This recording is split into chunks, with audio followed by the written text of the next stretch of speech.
Hi, Milan. Thanks for helping my project. Hi, no worries. Did you know that NASA's planning to send astronauts back to the moon? I actually did not know that. What do you think about it? And what's really in the moon, it's just, we've already been there once, honestly. What's the point of going again, People go to Disney World multiple times. Yeah, Not but the same. It's not the same. Come on, there's billions of dollars being spent, right, to go to space. Now, for getting something in return, it's a different story, right? If we're just going to the moon for the sake of going to the moon and hey, we're on the moon, yay, we've already done that. What's the excitement? Put the next exciting thing. Put the money where the next better step is taken towards humanity and whatnot. In my opinion, I guess there's goals and whatnot to get to the moon, but it's a race at the end of the day. Come on, already kind of won that race, so. I'm kind of curious if you have any projects in mind that you think would be that next step.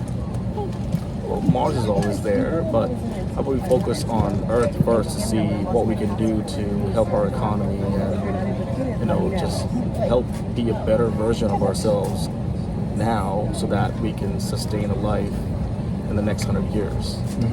Instead of just focusing on something that may be out of reach and requires another couple hundred years of science. Now, I'm not saying science is wrong. Don't get me wrong. Science is good.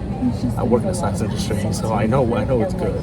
It does better for people, but put your money where, in my opinion, put your money where it does better now for everyone instead of just some focused goal to get to the moon. What do you think would be like that place? I mean, if you had like $1 billion, where would you put it? Oh my God.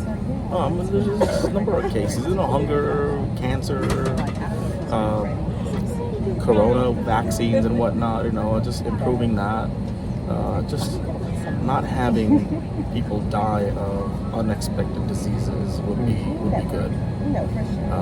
I'm not saying that we're not strides ahead of other people in the world, but instead of focusing on war, like that's another whole topic, right? Instead of focusing on war and whatnot, how about we just work with each other to kind of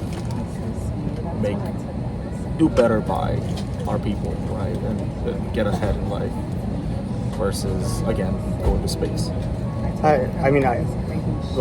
For example, a gun is like one thing. I mean, if we could invent like a stun gun, where you could like incapacitate people and they could recover instead of it being like a life and death type thing. It seems like that would be like that would be a huge. Matter of fact, actually, we just had a conversation with my daughter regarding gun violence and what to do with when we see a bad guy with a gun. And she just said, "Hey, I'm being taught to just run away and hide."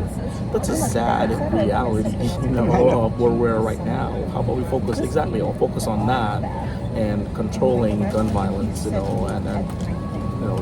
killing innocent people. That would be a good place to put the money as well. Yeah. Would you take a trip to space if you could?